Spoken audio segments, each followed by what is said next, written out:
या आपण आजच्या भक्तीला सुरुवात करूया. आपण प्रार्थना करू. हे आमच्या स्वर्गातील सर्व समर्थ थोर आणि पवित्र स्नेहाश परमेश्वरा, आजची सर्व भक्ती आराधना प्रार्थना गीत गायन संदेश देव बाप्पा तू आशीर्वादित कर. तुझ्या गौरवासाठी असू दे. आणि प्रभू काही चुकल्यास तू आम्हाला क्षमा कर. आमचा धन्यता आणणारा प्रभू श्री ख्रिस्त याच्याद्वारे मागतो नाही बापा. आमेन.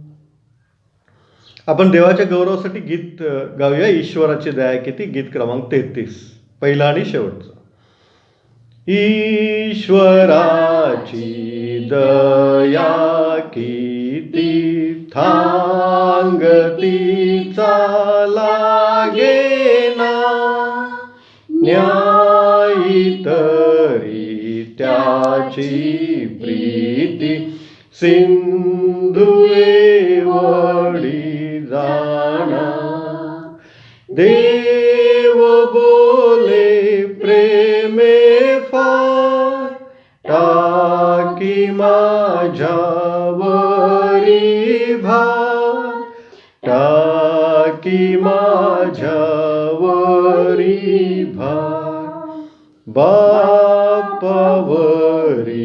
टेकताना, लेकरांना सुख फार. येशूपाशी राहताना, हर्ष वाटतो अपार. देव बोले प्रेमे फार, टाकी माझ्यावरी भार, टाकी माझ्यावरी भार. शुभवर्तमान वाचन. संत मत्त्याने लिहिलेल्या शुभवर्तमानामध्ये 22व्या अध्यायात शुभवर्तमान लिहिलं आहे. त्याच्या 35व्या ओळीपासून पवित्र शुभवर्तमानास प्रारंभ होतो. ईश्वराला गौरव असो. आणि त्यांच्यातील एका शास्त्र्याने त्याची परीक्षा पाहण्याकरता विचारले, गुरुजी, नियमशास्त्रातील कोणती आज्ञा मोठी आहे? तो त्याला म्हणाला, तू आपला देव परमेश्वर याजवर पूर्ण अंतःकरणाने, पूर्ण जीवाने व पूर्ण मनाने प्रीती कर. हीच मोठी व पहिली आज्ञा आहे. हे प्रभू श्री ख्रिस्ताचे शुभवर्तमान आहे. हे ख्रिस्ता तुझी स्तुती असो. आपण प्रार्थना करूया. सर्वसमर्थ देव बापा, तुझ्या वचनाची सेवा करत असताना प्रभू तू आम्हाबरोबर राहा. तुझा आत्मा तू आम्हामध्ये घाल. तुझं वचन देव बाप्पा तू आम्हाला समजावून सांग आणि तुझं गौरव तू आम्हाद्वारे करून घे. प्रभूजी, काही चुकल्यास तू आम्हाला क्षमा कर. आमचा धन्यता आणणारा प्रभू श्री ख्रिस्त याच्याद्वारे मागतो नाही बापा. आमेन. प्रभू श्री ख्रिस्ताला एका शास्त्र्याने विचारलं की सर्वात मोठी आज्ञा कोणती आहे? आणि प्रभू श्री ख्रिस्ताने जे सांगितलं ते हे आहे, तो आपला देव परमेश्वर याजवर पूर्ण अंतःकरणाने, पूर्ण जीवाने व पूर्ण मनाने प्रीती कर. जुन्या करारामध्ये पण परमेश्वराने हीच आज्ञा दिलेली आहे. सर्वात मोठी अशी ती आज्ञा आहे. हे इस्रायला, श्रवण कर. तुझा परमेश्वर देव हा अनन्य परमेश्वर आहे आणि तू त्याजवर पूर्ण मनाने, पूर्ण जीवाने, पूर्ण शक्तीने, पूर्ण अंतःकरणाने प्रीती कर. देवाची स्तुती असो. आणि तीच आज्ञा सर्वात मोठी आणि पहिली अशी आहे, असं प्रभू श्री ख्रिस्त आपल्याला शिकवत आहे. देवाची स्तुती असो. देवावर प्रीती करणे ही सर्वात मोठी आणि पहिली आज्ञा आपल्याला परमेश्वराने दिलेली आहे. आपल्याला गलतीकराच्या पत्रामध्ये 5वा अध्याय आणि 22 आणि 23 या वचनामध्ये पवित्र आत्म्याद्वारे निष्पन्न होणारे फळ दिलेले आहेत. तर पवित्र आत्म्याद्वारे निष्पन्न होणारे फळ प्रीती, आनंद, शांती, सहनशीलता, ममता, चांगुलपणा, सौम्यता, विश्वास आणि इंद्रिय दमन ही आहेत. या विरुद्ध नियमशास्त्र नाही. म्हणजे पवित्र आत्म्याद्वारे निर्माण होणारं, निष्पन्न होणारं पहिलं फळ जे आहे ते प्रीती आहे. आणि प्रीती आपण सर्वप्रथम देवावर करायची. आणि हीच पहिली आणि मोठी आज्ञा आहे असं प्रभू श्री ख्रिस्ताने, परमेश्वराने आपल्याला शिकवलेलं आहे. आपण अब्राहमाचं उदाहरण पाहूया. त्याने देवावर पूर्ण मनाने, पूर्ण अंतःकरणाने, पूर्ण जीवाने प्रीती केलेली आहे असं आपल्याला पाहायला मिळतं. उत्पत्ती 12वा अध्याय आणि 1 ते 3 वचनामध्ये असं दिलेलं आहे की परमेश्वराने अब्रामास सांगितले, तू आपला देश, आपले नातेवाईक व आपल्या बापाचे घर सोडून मी दाखवीन त्या देशात जा. मी तुला आशीर्वाद देईन, तुझ्यापासून मोठे राष्ट्र निर्माण करेन. आणि तो निघून गेला तेव्हा तो 75 वर्षाचा होता. देवाची स्तुती असो. परमेश्वराने अब्रामाला आज्ञा दिली की तो आपला देश, आपले नातेवाईक, आपल्या बापाचे घर सोडून मी सांगतो त्या देशात निघून जा. फार कठीण आहे नाही काय? आपला देश सोडायचा, आपले नातेवाईक सोडायचे, आपल्या बापाचं घर सोडायचं, आहे असं सोडून निघून जायचं, आहे असं सोडून निघून जायचं. आणि ते अब्रामाने केलं. म्हणजे किती मोठी प्रीती त्याने परमेश्वरावर केली पहा. कशाचाही विचार केला नाही त्याने. परमेश्वर सांगतोय मला ते करायचं आहे, हा एकच विचार त्याच्या डोक्यामध्ये होता. आणि त्याने परमेश्वराचं म्हणणं ऐकलं आणि तो निघून गेला. उत्पत्ती 12व्या अध्यायामध्ये हे आपण वाचलं तर उत्पत्ती 13व्या अध्यायामध्ये 2ऱ्या वचनामध्ये असं म्हटलेलं आहे की तो अब्राहम सोने, रुपे, कळप याने धनसंपन्न होता. धनसंपन्न होता. परमेश्वराने त्याला श्रीमंत बनवलं. त्याच्याकडे गुरेढोरे, गाढवे, उंट, शेरडे, मेंढरे सर्व काही होतं. सोने, चांदी हे सुद्धा होतं. म्हणजे परमेश्वरावर त्याने प्रीती केली. पूर्ण मनाने, पूर्ण जीवाने, पूर्ण शक्तीने, पूर्ण अंतःकरणाने प्रीती केली. आणि त्याला फळ लगेच परमेश्वराने दिलेलं आहे की त्याला परमेश्वराने समृद्ध केलेलं आहे. रोमकरास पत्र 8वा अध्याय आणि 28व्या वचनामध्ये असं म्हटलेलं आहे, देवावर प्रीती करणाऱ्यास म्हणजे त्याच्या संकल्पाप्रमाणे बोलवलेल्यास देवाच्या करणीने सर्व गोष्टी मिळून कल्याणकारक होतात.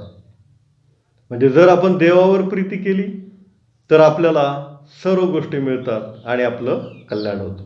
देवाची स्तुती असो. आणि अब्राहामाने परमेश्वरावर प्रीती केली आणि म्हणून परमेश्वराने अब्राहामाला धनसंपन्न केलं, आशीर्वादित केलं. तो जेव्हा निघून आला तेव्हा तो 75 वर्षाचा होता. आणि जेव्हा त्याला इसहाक झाला तेव्हा तो 100 वर्षाचा होता. उत्पत्ती 21वा अध्याय 5व्या वचनामध्ये दिलेला आहे, इसहाक जन्मला तेव्हा अब्राहम 100 वर्षाचा होता. आणि उत्पत्ती 12 अध्याय 4थ्या वचनामध्ये दिलेला आहे, त्याने देश सोडला तेव्हा तो 75 वर्षाचा होता. म्हणजे ही 25 वर्ष मध्ये 25 वर्ष त्याने परमेश्वराविरुद्ध कुरकुर नाही केली. जेव्हा आपण देवावर प्रीती करतो तेव्हा देवाविरुद्ध कुरकुर करत नाही किंवा देवाला दोष देत नाही. देवावर आपण कधीही नाराज नसतो. आणि या 25 वर्षाच्या त्याच्या वेटिंग पिरियडमध्ये सुद्धा अब्राहामाने परमेश्वरावर प्रीती केलेली आहे असं आपल्याला दिसून येतं. देवाची स्तुती असो. आणखी एक उदाहरणामध्ये आपल्याला पाहायला मिळतं. उत्पत्तीचा 18वा अध्यायाने 1ल्या वचनामध्ये अब्राहम मम्रेच्या एलोन राईमध्ये होता. परमेश्वराने त्याला दर्शन दिले आणि त्याने दृष्टी वर करून पाहिले तो 3 पुरुष उभे होते. काय म्हटलेलं आहे पहा, परमेश्वराने अब्राहमाला दर्शन दिले, त्याने दृष्टी वर करून पाहिले तो 3 पुरुष उभे होते. म्हणजे परमेश्वर पिता, परमेश्वर प्रभू श्री ख्रिस्त आणि परमेश्वर पवित्र आत्मा हे तिघे त्याच्या भेटीस आलेले आहेत. उत्पत्ती 18वा अध्याय 1ले वचन. अब्राहम त्याच्या डेऱ्यापासून धावत गेला परमेश्वराजवळ. त्याने भूमीपर्यंत लवून त्यांना नमन केलं आणि त्याने त्यांना विनंती केली की आपल्या दासावर आपली कृपा असेल तर क्षणभर थांबा, विसावा घ्या, पाणी आणतो, पाय धुवा, विश्रांती घ्या, जेवण बनवतो, जेवण करा. आणि मग परमेश्वर म्हणाला की तू म्हणतोस तसं कर. अब्राहमाने पटकन साराला सांगितलं की सफीट मळ आणि भाकर बनव.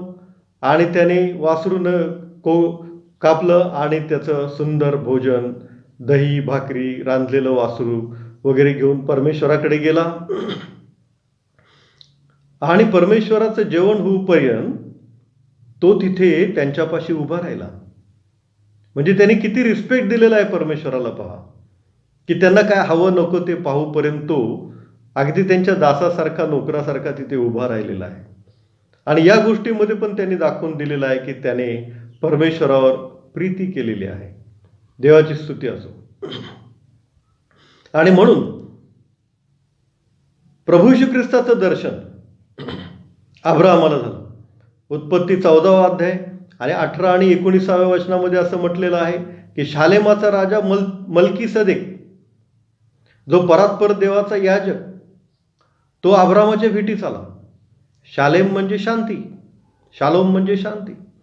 शांतीचा राजा कोण आहे? परात्पर देवाचा याजक कोण आहे? ज्याच्या जन्म आणि मृत्यूची नोंद नाही तो कोण आहे? तो प्रभू येशू ख्रिस्त आहे. तो स्वतः अल्फा व ओमेगा आहे. तो प्रभू येशू ख्रिस्त अब्राहमाला भेटला मल्कीसदेक या युगानुयुगच्या याजकाच्या रूपामध्ये.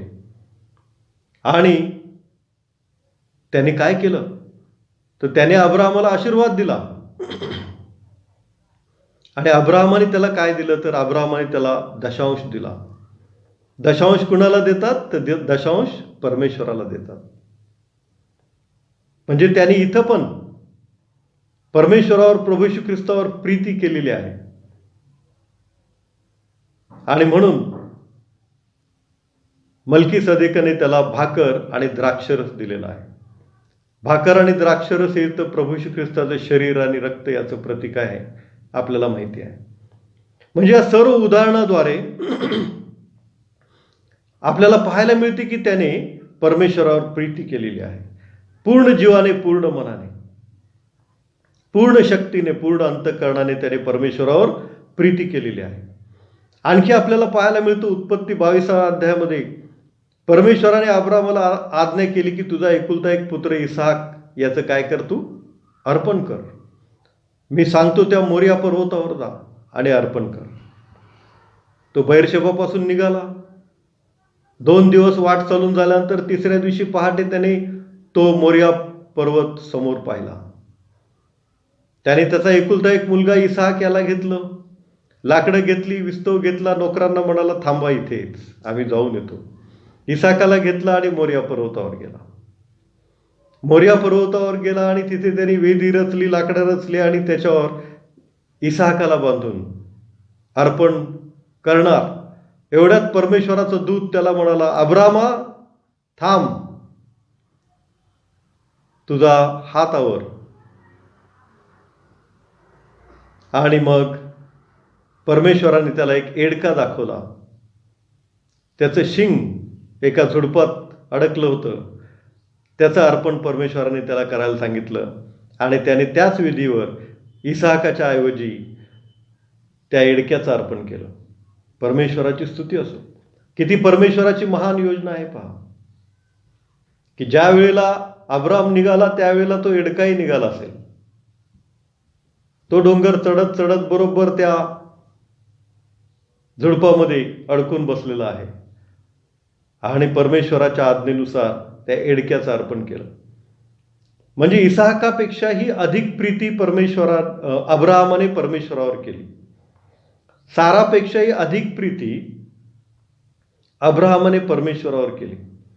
पूर्ण मनाने, पूर्ण जीवाने, पूर्ण शक्तीने, पूर्ण अंतःकरणाने अब्राहमाने परमेश्वरावर प्रीती केली. म्हणून परमेश्वराने अब्राहमाला धनसंपन्न केलं, त्याच्यापासून मोठं राष्ट्र निर्माण केलं.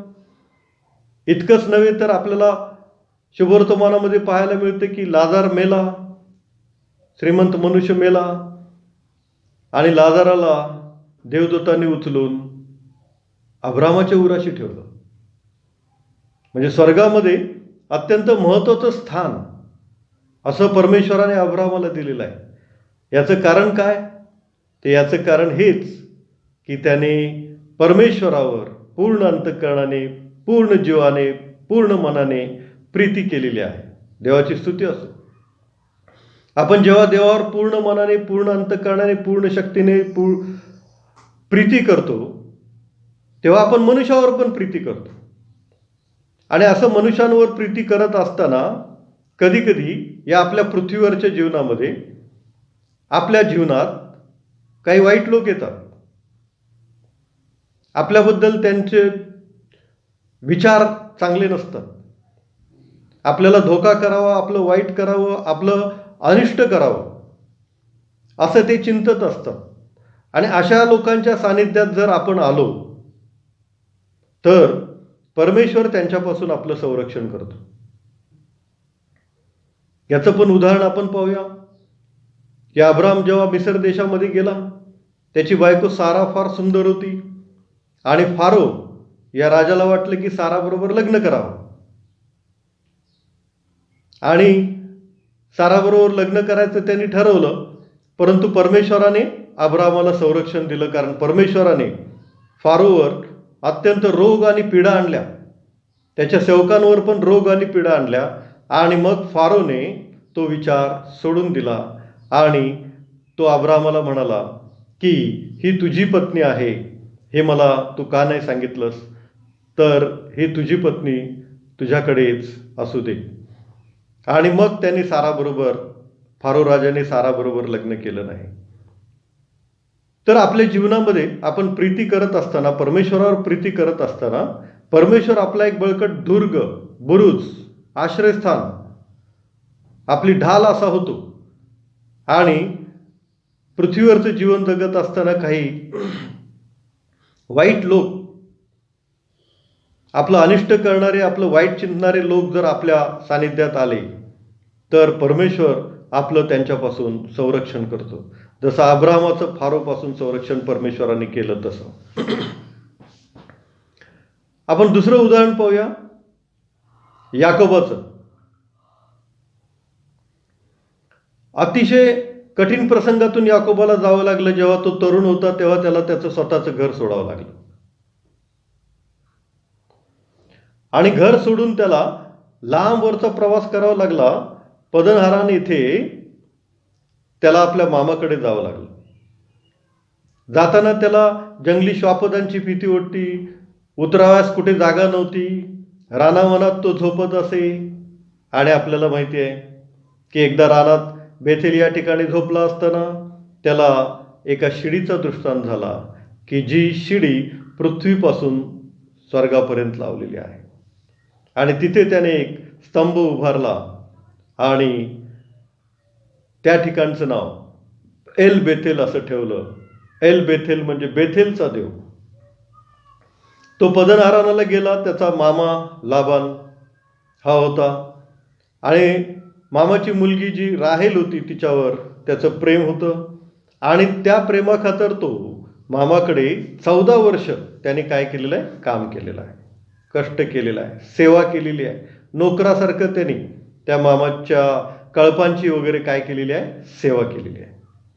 आता पहा, हा तरुण मुलगा असताना याकोब गेला, पदनहारानाला गेला, परंतु त्याची देवावर, परमेश्वरावर पूर्ण मनाने, पूर्ण अंतःकरणाने, पूर्ण जीवाने, पूर्ण शक्तीने प्रीती होती. हे आपल्याला पाहायला मिळतं. कारण त्या विधर्मी लोकांमध्ये तो गेला, मूर्तीपूजक लोकांमध्ये तो गेला, इतकी वर्ष तो तिथे राहिला, परंतु त्याने त्यांचे कुठलेही रीत, पद्धत, देव अनुसरले नाहीत.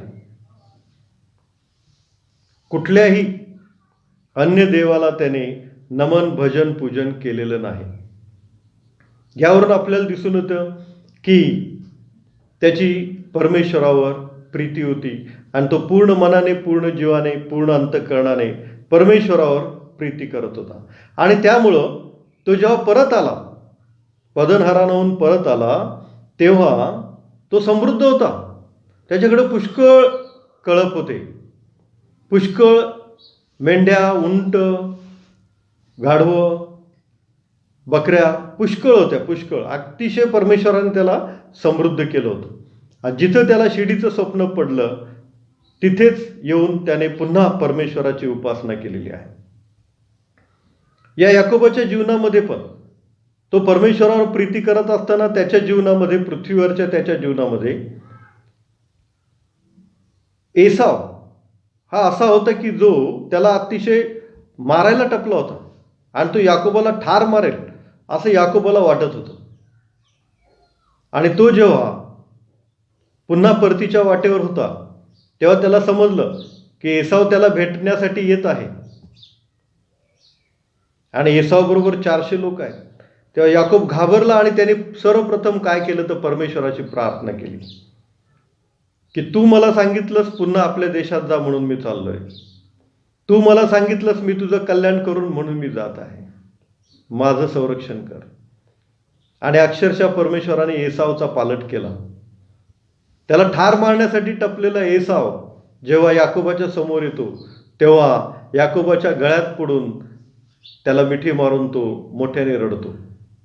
हे दोघे सख्खे भाऊ. परंतु परमेश्वर मन हृदय पालटणारा परमेश्वर आहे. त्याने एसावाला पालटवलं आणि त्याला याकोबावर प्रीती करायला लावलं. म्हणजे आपण जेव्हा देवावर पूर्ण मनाने, पूर्ण शक्तीने, पूर्ण अंतःकरणाने प्रीती करतो तेव्हा आपण पृथ्वीवर सुद्धा एकमेकावर प्रीती करतो. परंतु ती प्रीती करत असताना आपल्या आयुष्यामध्ये जर कोणी असा वाईट हेतूचा, वाईट उद्दिष्टाचा मनुष्य, आपला अनिष्ट चिंतणारा मनुष्य आला तर परमेश्वर आपलं त्याच्यापासून संरक्षण करतो. देवाची स्तुती असो. आणखी एक उदाहरण आपण पाहूया. एस्तेर राणी आणि तिचा सांभाळ करणारा मर्दखै, हे दोघे देवाला भिवून वागणारे होते. ते पूर्ण मनाने, पूर्ण जीवाने, पूर्ण शक्तीने, पूर्ण अंतःकरणाने परमेश्वरावर प्रीती करणारे होते. आणि हामान नावाचा एक राजाचा सेवक होता. त्याने एस्तेर राणी, मर्दखै आणि सर्व यहुद्यांचा नाश करण्याचं ठरवलं. इतकं की त्याने खांब पण बनवला की ज्या खांबावर मर्दखैला फाशी द्यायचं आहे. परंतु परमेश्वराने एका रात्रीमध्ये सर्व समीकरणं बदलली आणि दुसऱ्या दिवशी त्याच फाशीच्या खांबावर मर्दखैऐवजी हामान, जो त्यांचं वाईट चिंतणारा होता, अनिष्ट चिंतणारा होता, त्याला राजाने फाशी दिलं. एस्तेर राणी आणि मर्दखै यांची देवावर प्रीती पूर्ण मनाने, पूर्ण अंतःकरणाने, पूर्ण शक्तीने असल्यामुळे देवाने त्यांना आशीर्वादित केलं. एस्तेरला राणी बनवलं, मर्दखैला मोठा अधिकारी बनवलं. इतकंच नव्हे तर त्यांच्या विरोधात असणारा, त्यांचा अनिष्ट चिंतणारा, त्यांचं वाईट चिंतणारा जो हामान होता त्याला फासावर लटकवलं. आपण आज 3 उदाहरणं पाहिली.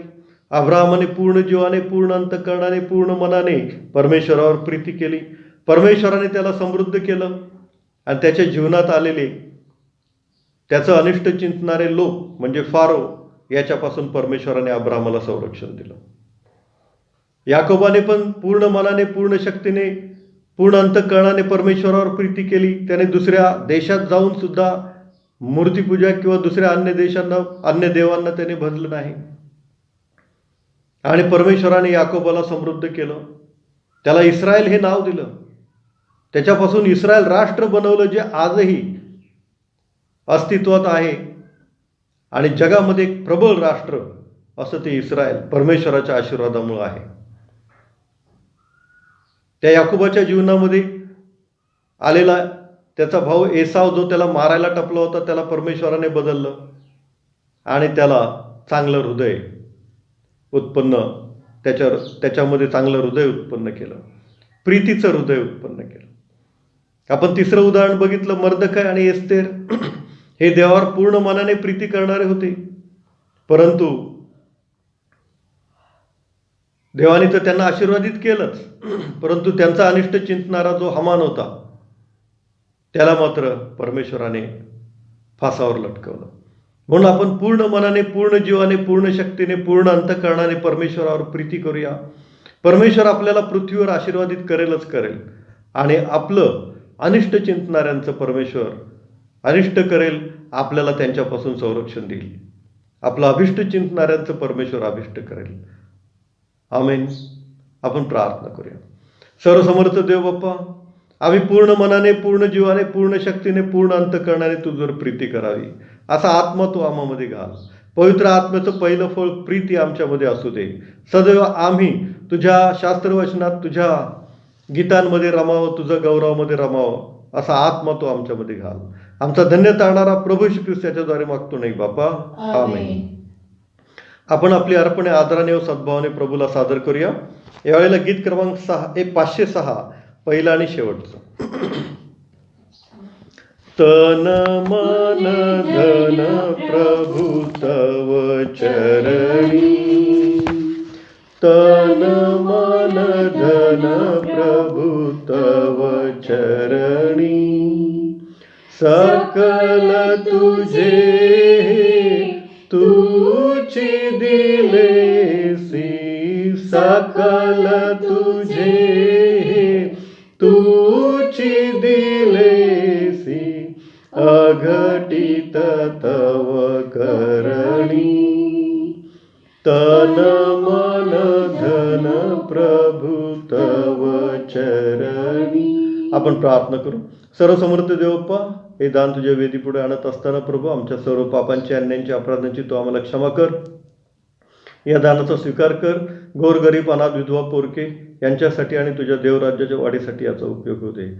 पुन्हा एकदा मागतो देवप्पा, नर्सेस, डॉक्टर, पोलीस आणि इतर सर्व कर्मचारी जे कोरोनाच्या विळख्यामध्ये काम करत आहेत, प्रभू तू त्यांना सांभाळ, जप, राख आणि त्यांचं तू संरक्षण कर. दया कर, कृपा कर. प्रत्येक गुडघा तुझ्या नावाने टेकला जावा, प्रत्येक जिभेने येशू हा प्रभू आहे कबूल करावा, असंच होऊ दे. आमचा धन्य तारणारा प्रभू श्री ख्रिस्त मागतो नाही बापा. आमेन. हे आमच्या स्वर्गातील बापा, तुझे नाम पवित्र मानले जावं, तुझे राज्य हो, जसे स्वर्गात तसे पृथ्वीवर. तुझ्या इच्छेप्रमाणे हो. आमची रोजची भाकर आज आम्हास दे, आणि जसे आम्ही आमच्या ऋणासून सोडले आहे तसेच तू आमचे आम्हास सोड, आणि आम्हास परीक्षेत आणू नकोस, तर आम्हास वाटापासून सोडू. कारण की राज्य, सामर्थ्य आणि गौरव ही सर्व काळ तुझीच आहे. आमेन. आपण आशीर्वाद घेऊया. आणि आता मेंढरांचा महान मेंढपाळ जो परमेश्वर याची दया, आमचा तारणारा प्रभू श्री ख्रिस्त याची कृपा आणि पवित्र आत्म्याची सहभागिता तुम्हा सर्वांबरोबर आणि मजबरोबर आता आणि सदा सर्व काळ असो. आमेन. सुवंद्य देवा परात्पर, सवा हो त्याला खाली वर, तो बाप पुत्र आत्मा जा, त्रैक्याला त्या अनंत आमेन. प्रभूशीची शांती तुम्हा सर्वांबरोबर असो. आमेन.